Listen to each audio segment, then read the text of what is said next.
So what is it in your own words that you want to work on, and what do you want to change? I think it's around my eating habits. Okay. So I've spent my whole adulthood on a diet. Yeah. That diet has been an emotional roller coaster because with diet clubs it's very competitive, so you're either a winner or you're a loser. Yeah. There's lots of ups and downs that go with it. My mum was always on a diet, Okay. but she fed us very, very well, and food was fairly scarce, so Yeah. it was a luxury. Yeah. And I think and I've seen it with my own children, as soon as they were away from the nest, if you like, Yeah. all those luxury foods became, I can buy that anytime I like, sort of thing, and eat it. So it's kind of like this, yay, we're free now to do what we want. Yeah. But I think for me, I don't, my brain doesn't register when I'm full. Okay. So I very rarely get this feeling of being satisfied when I've had a meal. Yeah. So I think for me, it's not necessarily what I eat.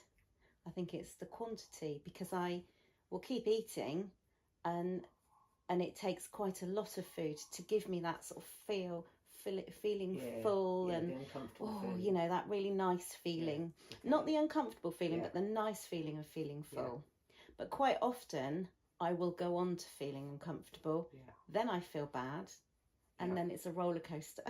Yeah. And what do you do to make yourself feel good? You eat something. Yes. Or just feel mopey about it, and you know, look at me. Anyway, so I've spent my whole adulthood being on a diet. Yeah. We went away travelling for a year. We did huge amounts of walking. You know, it was around between 10 and 14 kilometres a day. So for me, that's a lot. Yeah. But I was eating the same as my 6'2" husband. Yeah. You know, so actually it didn't make any difference. No, the thing with exercise, and I think they say it's 80% diet and 20% exercise. Nobody loses weight by just exercising, unless you've got to do something. Professional athlete. Exactly. Yeah. And that's never going to happen. Yeah. So I think that there's that. So I think a psychological approach to tuning in to the triggers that should happen between my stomach and my brain, to tell me that I'm full, and I don't need any more, is something that I'm specifically looking for. Okay. I think also the emotional eating. So if I'm stressed, I'm not somebody who'll go for food when I'm stressed. Yeah. I go for food when I'm tired, or when I'm feeling poorly, or if somebody's, I don't know, said something and hurt my feelings. It's, you know, that big warm blanket that you wrap around you. You know, I always go for the food that my mum used to cook. So it would be bread and on hot toast and butter and all those nice sweet things, and to make me feel warm and almost childlike again, because that's what she did when we were poorly, or if we came home from school upset, you know, come on. Yeah. So, and it's the only time, if I'm tired or if emotionally I'm feeling delicate, it's the only time I have white coffee with sugar. Otherwise I drink black tea, black coffee. Okay. But when it comes to feeling tired or feeling sorry for myself, it's a funny thing, isn't it? Yeah, it is. Those triggers are so deeply rooted in us. Okay. And why now? Why are you? Well, I think because of yet another failed diet. Okay. And thinking, for goodness sake, you know, I've already lived half a century. Yeah. You know, I need to think of a different way of doing this, because all these fad diets don't work for me. Yeah. And I start them and I'm all in with it, you know, and a couple of weeks later, you know, the scales say half a pound off or stay the same, and I feel so like, for goodness sake, you know. Yeah. And I chuck it all away and think, I'm going to have a big piece of cake now. Yeah. So it's so, and you think you're working really hard, and you are working really hard, and and it's so disheartening. I think also it's one of, I looked back and I'd always had quite a successful working life. Yeah.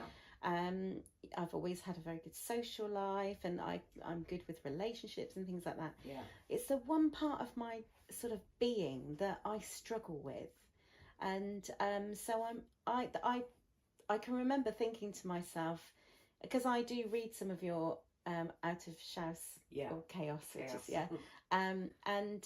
you know, I did think to myself, you know, maybe it worked for the fear of flying, which was very deeply rooted. You know, it could do something. So when I saw your advert, I thought, oh, that was meant to be.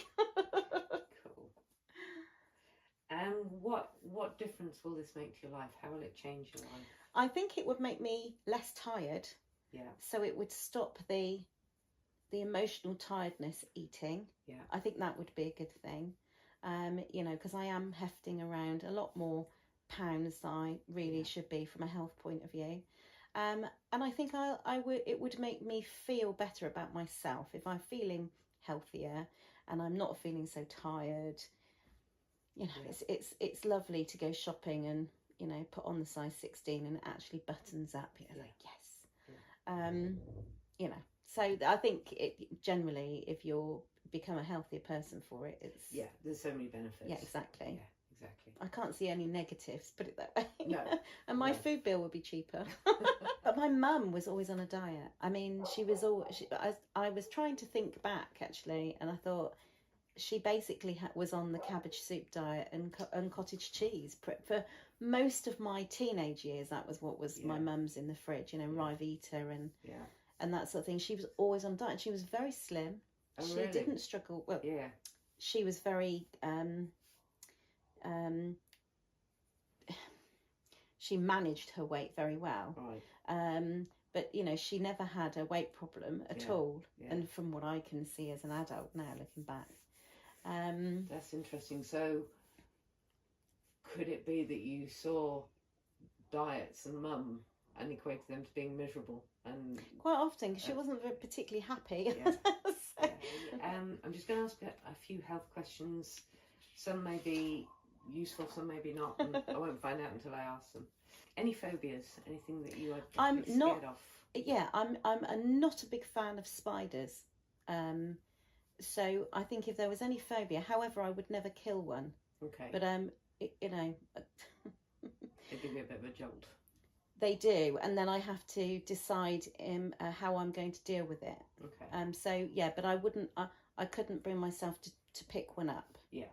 I usually give them a name, and then remember that their lungs are really tiny. Oh. So when they run really fast, they stop because they're out of breath. Really, I never knew that. Well, I've got a friend in Spain who does hypnosis therapy. Yeah. And when we were moving to Portugal, I said, "Oh my God, you know, I'm not a big fan of spiders, and you know, we're moving to the middle of the fields in Portugal. How I could cope with this?" And she said, "Oh, you know, just remember that they are terrified of us, and they've got tiny, tiny lungs, so they're trying to get away. They get all confused, which is why they run in different directions because they're so out of breath and so terrified. So now I look at them and think, oh, you poor little thing, you know, but just don't run towards me, and I'll think about what I'm going to do." Yeah. Oh, that is so sweet. That's lovely. I never knew that. Yeah. So they're quite lovely little things, really. It's just and that's I mean, they kill flies. I know, they're amazing. We love their webs when they're covered in frost, don't we? But I think it's that was a mother thing. Yeah. And my mum was scared of spiders, and it sort of, you know, every time one's near, it's like panic and just rubs off, doesn't it? Well, we can easily deal with that. That's not a problem. And anything else I should be aware of? Don't think so. Okay. And similar to the previous question, but how will you know when our work has succeeded? Well, I guess it would be how I feel at mealtimes. Yeah. And generally, because it's not just about the mealtime bit, is it? It's about, you know, because I think about food a lot. Yeah. And I try not to, but I think also because I'm the cook with Gareth and I. Okay. So I'm quite good at planning. So I'm always planning what we're going to eat for the day or for the week, or, you know, and it's the shopping and that and there's a perception of people who are bigger who, you know, sit on the sofa all day and are lazy and all the rest of it. And I said, I'm not like that, you know. And I cook from scratch as well, so we very rarely have processed foods. And I said, I don't understand what it is, you know, is there something medically wrong why I'm this weight? And he said, the only thing I can think of is the fact that you eat the same portion size as me. Yeah. And he's a big eater, but he's very physical. Yes. So what we're going to do is we're going to do some exercises, games, tests, whatever you want to call, just to see how well your subconscious responds. Okay. Any questions? No, it actually all makes great sense. It's like having a big staff meeting with that subconsciousness. Yeah, subconsciously resisting. Right, okay. Because the natural thing is for them to come together. They just want to come together. Okay. Clever stuff, isn't it? Yes. Next one is another eyes closed one. Okay. So what I'd like you to do is, and I'm just going to count down from 3, 2, 1, and now you can open your eyes. That's good. How did that feel? That was strange because I was thinking, of course I can open my eyes, but I couldn't. What we're going to do now is we're going to try and talk directly to your subconscious mind. Right, okay. Listen up, you guys. Right. So, just put your hands on the cushion like that. What I want you to do is just lift a finger or a thumb and just consciously lift it up. So you can see what that feels like. Yes. Okay. So that's you. Oh, it was really strange. You can feel it. Yeah, that one, isn't it? Yeah, that's a yes, and the middle one's no. And that wanted to go. Yeah. And I wasn't telling it not to go. I was just trying to relax, but I could feel it wanting to go. Yeah. That was really weird. That's okay. We're going to carry on. Just asking us. I mean, I don't know that it would have gone like. Ooh. No, but again, it's the first time the subconscious has been aware that it can do stuff like this. Blimey, it's strange. Really strange. That is, yeah. Cool. So. It feels strange because it's the first time you've been aware of the subconscious communicating. So the good news is we can work together. Good. So what we normally do is weekly sessions, 3 weekly sessions.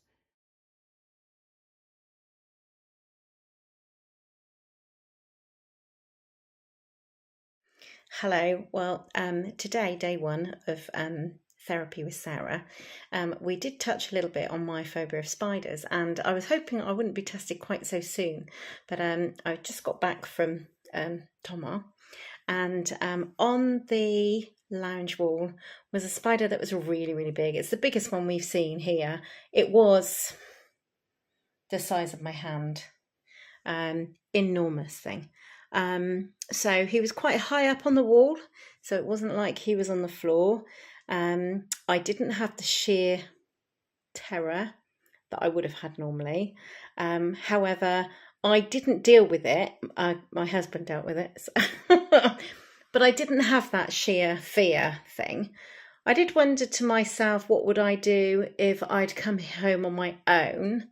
But I think I would have been composed enough to manage it somehow. He actually went up the Hoover. Sorry, spider. But he was enormous. That wasn't something you could pick up. He was a really, really big boy. So anyway, that was my first challenge. And I didn't want it to be quite so soon, but hey ho. But anyway, we'll see how we get on with slightly smaller ones, because this one was the big daddy of big daddy spiders. I wouldn't have gone in the room. I'd have let Gareth deal with it. And then I probably would have spent the rest of the night worrying under the sheets, being boiling hot, thinking there might be another spider in here. And I didn't really think about it, which was quite interesting. Yeah. So, and I did have another chat with my subconsciousness to say, because the second day when this other one arrived, which wasn't as big, I mean, probably that size, you know, a fraction of the size. And I said, oh, it is quite big. I said, perhaps we'll get a pot and take it outside, because I don't know that I really want that running over me at night. Yeah. It probably wouldn't, but you never know. Yeah. So I didn't put the cup over it, but I got the cup and I was in the room while he did it, and he was probably where you are, and no, that would not have happened. I wouldn't have been screaming and running away and refusing to be in the house, which I've got friends who are like that. Yeah.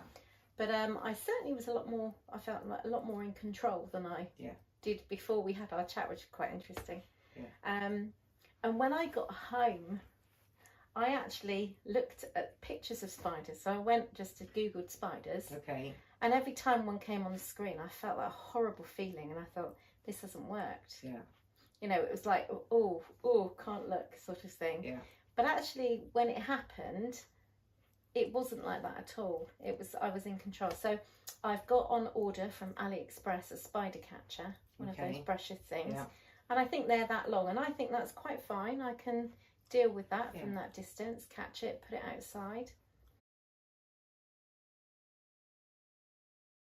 Come on then, little fella, off we go. Much nicer out there. It is. My God, what an amazing moment. Should I put him there? Right, okay, here we go, mate. Don't run back in. I know you're not huge, but you're still quite, there we go, off you go. Freedom! There we are. Sorted. Result,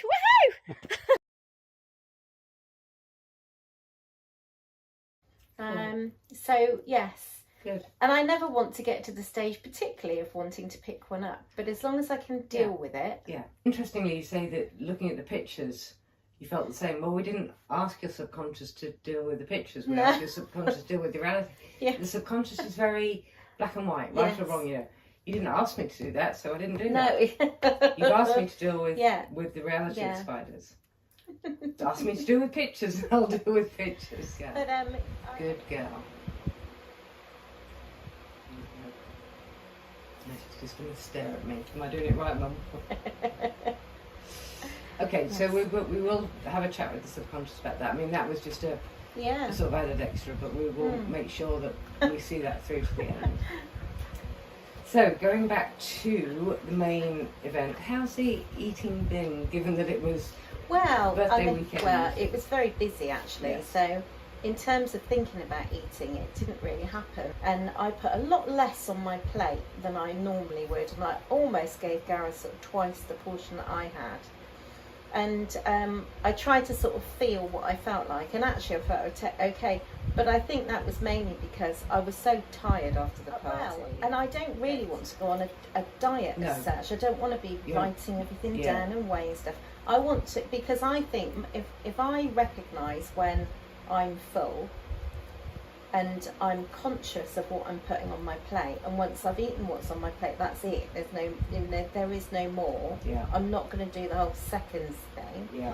I think that would be a massive thing, but it's just, I don't know what it is about, we'll just have a bit more, or have the same size as Gareth, or I get to a certain point and think that I don't want any more. I want that feeling of absolutely no, I don't want any more. And that's really interesting. So that shows the power of your subconscious, that something happened and it was so horrible. Your subconscious has registered that, and 50 years later, 48 years later, it's still saying. And even talking about it now makes me feel how I felt when I was a child. It was awful. So I am not in control of the quantity of food I eat. And I will look at a menu, often will go for what I know is going to give me the most food, not necessarily the nicest food. And where I want to be is to be able to choose the nicest food, irrelevant of the size of it, from a menu. And when I put food on a plate, to recognise what's enough and not to go over the top with it. 3 potatoes is much better than 6. if I go to a pizza place, for example, Yeah. I want to order the small pizza, not the medium one, and feel content after that. Yeah. When I'm tired, the thing in my head is about, you know, treat yourself. You know, you're tired. You worked hard yesterday. Have a bit more. Yeah. So if I've been physically working in the house, and then I think to myself, well, I deserve a bigger portion because I've been working all day and I've done my 10,000 steps. I kind of defeat the whole object of you know that logically that that's the case. Yeah, and it's crazy, and you know, I think, you know, I know exactly what I should be doing. You know, I'm quite an intelligent woman, and I've been on all these diet things all through my blooming adult life. I know what I should be doing. Exactly. I mean, if I said to you how many calories are in an egg? An egg, I think they're 80. Exactly. Yeah, it's that feeling of just want to have a lightness about me. So it's a lot easier to breathe, and it's a lot easier to move, and and it's those moments that I think are the worst for me. Yeah. Especially we live in a hot country as well, which is just horrid. Yeah. I'm really looking forward to this day because I've because of the spider thing. Yeah. I've got massive high hopes for this. So I really hope that it will work. Yes. Yeah. Okay. Do you feel your fingers? Everything was moving. There was a lot of it's work like going on. It's. I was trying to explain it to Gareth. It's like when you put something down and you're on a nerve. It's really strange. Yeah. And I can hear everything. It's weird because you can hear everything that's going on around you. But I felt like I was going to sleep, and then suddenly. Yes. It's like, oh. Okay, so I just want to have a quick chat about the spiders. So okay, and Joe, you can wakey. Hello. Just have a big stretch. Yeah. Oh.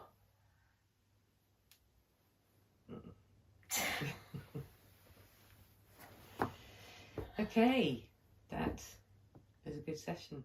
And I have this overwhelming, now that I've just thought about some of the things that are just hideous about, you know, being heavy. And it's mainly when it's hot as well, it's the worst. Yeah. I have this overwhelming sense of, you know, it's simple. It's not complicated, it's simple. Yeah, brilliant. I'm going to write that down. And it's weird. And I will keep you up to date with this regularly because obviously, you know, I generally eat 3 times a day. It's the meal times that are a problem. Probably evening meals are the worst. Yeah. You know, the big dinner is the worst. But it's normally if I think about weight loss, suddenly I'm there thinking calculations on calories and how many steps I've done, and it all gets very mathematical and very complicated, and it's like a whole big thing that I've got to think about. Yeah. That's so time consuming, and then writing everything down, and then you know, I've got enough calories for a scoop of ice cream, or all of that. It is. stuff. It's soul destroying, isn't it? Oh, it's like a full-time job. Yeah. Yes. And now I think about it, and I think, well, it's quite straightforward, really. Do you? Oh no, I'm not going to say it. I'll wait until I've, you know, I've started. Well, you know, I'll continue having my meals, and it'll be really interesting how my brain thinks about all that. Yeah, yeah.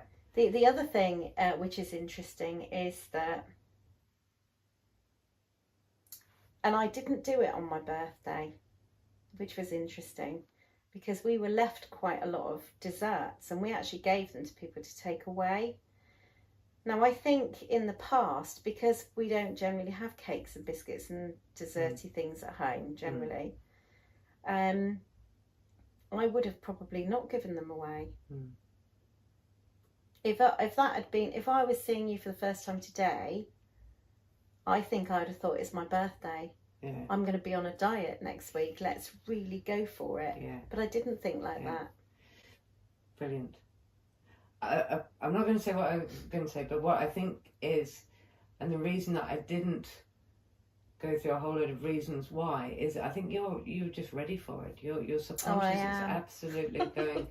It's fed up with all the calculations now. It's too much work. Just tell me what I need to do, and I'll do it. Yeah, and I don't want to go for another 10 years and be 60 and have to have a knee operation or a hip operation, or I'm very lucky with my health, very lucky, but that is pure luck at the minute, because it won't be if my poor knees and hips, and because I'm not very tall. It's hard work. It is really hard work. It puts a lot of strain on every part of you. Yeah, it does. I mean, so, okay. Right, so I will keep you up to date. I'll do my little video things.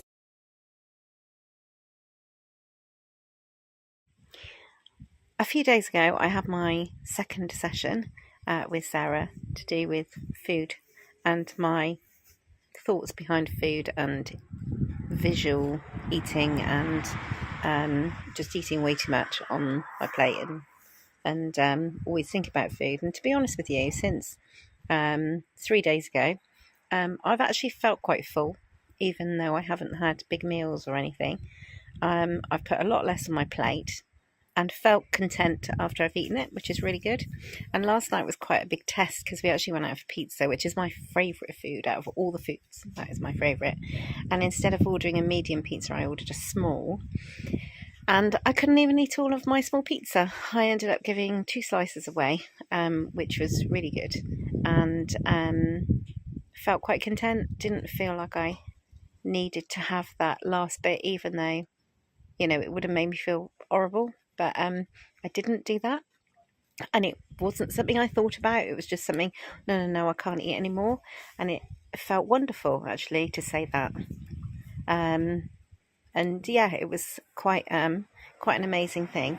I've got a family staying with me for a few days, so we've got we're out today and we're out tonight as well.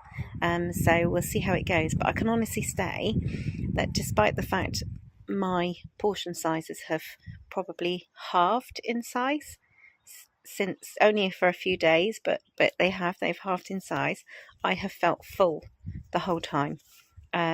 Comfortably full. So yeah, hooray, long may it last. And I will do some more updates as and when, but because this obviously is going to be quite a long process for me to get my weight down to something that's more comfortable. But yeah, so far so good. Yay! Good morning. Good morning. After all that. How are you? I'm very well. Good. Yes, very well indeed. Good. I loved your video. Saving the little spider. Yes, and it made me laugh that you said, I'm going to get a spider catcher, and it's going to be that long. Yeah. And that's as far as I want to get. Yes. And then you're up close. I know, well, I mean, the spider, to be fair, wasn't... Lily. Calm down, darling, calm down. Just ignore. The spider, to be fair, wasn't huge. I Lily. mean, probably... No. Probably that, I would say, which is a sort of like a... It's not tiny, but it's not massive. But now you see, before that would have, to me, been quite a reasonable size, and I probably would have over-exaggerated by telling my friends, oh my God, there was this huge spider, because to me, it would seem a lot bigger than it actually was. So the thing that is quite, almost it is life-changing, really, is the fact that there's no sheer panic. Yeah. There's no oh my God, I can't go into the room. I mean, just as well it was in the bathroom. We only have one.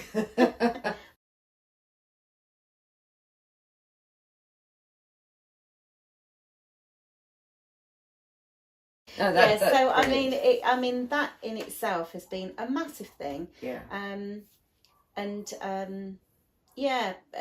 it's like Gareth was like, oh my goodness, he said, I know you've had a fear of spiders. He said, and I always deal with it. He said, but that's really quite cool. Yeah. And I said, well, next time it might be bigger. Yeah. Might be a little bit bigger. And I think, yeah, no problem. Yeah. But once you're using your logic, yeah.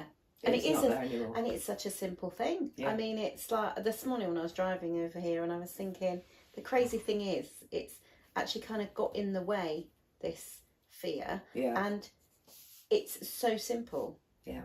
And I wish I'd done something about it years ago. But maybe it's only happened now because the time's right for it to happen now. Possibly.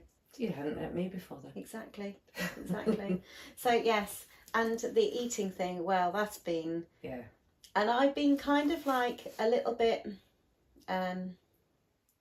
So ever since I first had my first session, and we didn't really touch on the food thing, only briefly. Yeah. So after the first session, I was very conscious of the food situation. Yeah.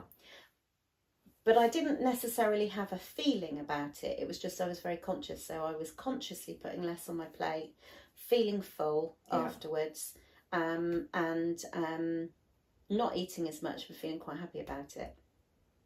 The second time I came to see you last time, I literally have felt full all the time.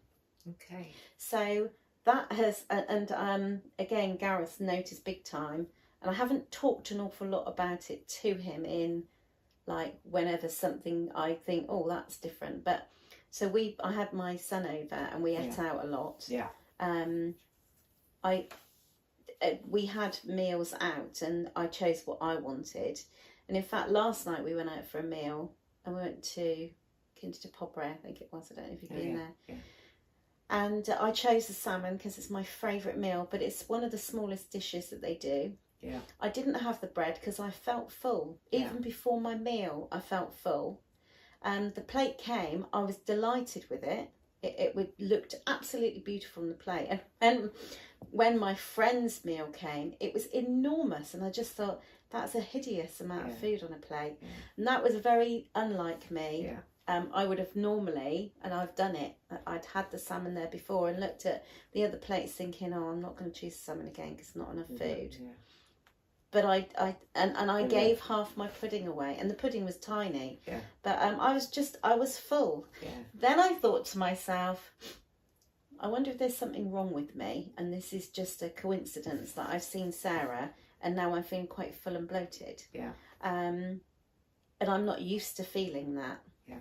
And but no, it's definitely. I mean, I feel full now, and I've not had breakfast. I've had a cup of tea. Yeah. The thing is that if you listen to your body, we actually need a lot less than we think. Absolutely. A small, what I would call a child's portion, really, but I didn't want any more. Yeah, that is fantastic. So, and I kind of like it's almost too simple to be true. And I know that sounds weird, but it is. It's like, how come everyone doesn't do this? I think the first thing is that the whole hypnosis, hypnotist, people get freaked out about that because it's very much linked to stage hypnosis and acting like a chicken and all these stupid things. But the other thing that the weight loss industry is massive. Yeah, it's not good money maker. No, there's no money to be made out of it. No. You look at the slimming world, you look at all the meal replacements, you look at... Yeah. It is a massive, massive industry. Yeah, I've spent thousands and thousands. I wouldn't even want to think how much money I've spent on diets. Yeah. I know that I can change the way she thinks about food, which is all it takes. Yeah, yeah. It's been mind-blowing for me. Yeah. The feeling full thing. And I'd like you to give me some tips on how to strengthen that as I move forward, because I don't want it to be one of these things that's really powerful and then starts to knock off later, Yeah. There are two things. First of all, a lot of people say, oh, is this permanent? Is this going to work, or is this, as you say, just going to fade away? Your subconscious now knows. Right, yes. That you can do this. Yeah. So, again, it's that childlike black and white thinking. It's like, okay, didn't know I could do this before. Now I know I could do it. I know how much benefit it's giving you and how much happier it's making you, why on earth would I change? Yeah. No, A simple analogy is, you know, when you learn to tie your shoelaces, you never not learn it. Exactly. Yes, absolutely. Yeah. That's because the shorter version. I mean, I was thinking, because the full feeling's quite nice. Yes. And it's strange because my eating habit, it's changed my eating habits, because I would always have breakfast, not I'd just a bowl of cereal or a piece of toast. You know, not massive fry-ups and stuff, because it's not my thing, but so I'd always have breakfast, but I've not been hungry for breakfast. Like this morning, I'm like, I don't really feel like breakfast. It's not, I'll have something later when I'm hungry. But it'll probably be the same. So yesterday we were busy in the house, and I don't think I had my bowl of cereal till about 10:30, 11 o'clock. And at 1:30, Gareth says, "Oh, I could do with some lunch." And I said, "Well, what's the time?" And he said, "Oh, it's 1:30, 1:45." So I did he had 2 rolls with cheese and mustard and tomatoes in it, and I had one, and I only ate half of it, and he ate the other half. I ate my tomatoes, but because I wasn't hungry. And again, you know, what you've been doing prior to this is just eating on autopilot. Yeah, absolutely. And now your body's gone, okay, well, we'll actually just send the hungry signals when we need to. Very significant. It's been absolutely amazing. Because are you 590 for your session? I wish. Because I was listening. 495. 495. 500. 495. I mean, to be honest with you, I mean, it's incredible. I mean, if this lasts like you say it's going to, I mean, my God, people pay thousands for that. You know, like they would do to, you know, all the dieting stuff. I mean, it won't even. I could have brought cars and stuff or whatever, you know, probably a house with the amount of money. As I say, it's the same thing with smoking. You know, smoking cessation is massive. All the nicotine patches and that's why the pharmaceutical and nicotine industries are so keen on telling you that smoking is addictive. Certainly it's addictive from an emotional point of view, but from a physical point of view, there's no addiction. No, it actually raises your blood pressure and heartbeat. I think for me, when I gave up smoking, I gave up the traditional way of just stopping, and everyone suffered for a bit. And I was a heavy smoker as well. But it was the habit. So for me, it was, what do I do with my hands? So I changed from drinking coffee to drinking tea, and then I didn't associate tea with cigarettes. And I took up cross stitch. So every time I was on a work break, I'd have my little cross stitch in my bag and and that worked for me. And that's a really good example, because, and it's very normal to say, is this going to work? Is this just a fluke? Is this just, you know, whatever? But you've seen it yourself with smoking. You know, you were doing something which you absolutely thought was part of you and you could never stop, and then you just stopped.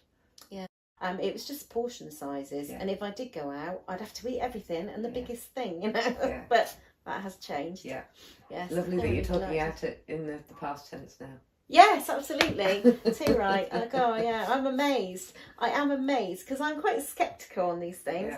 I did think to myself, because I was very sceptical when I had the hypnosis years ago. And it made such a big difference. And but I was still like, no, you know, you never know. It's worth a try. And then I saw your ad, and I thought, definitely worth a try. And I just hope that, you know, the videos and that, for you know, it goes to help people who struggle, because it's really demoralising, the whole weight thing. Singing and acting and stuff. I'm quite extrovert in that sense anyway.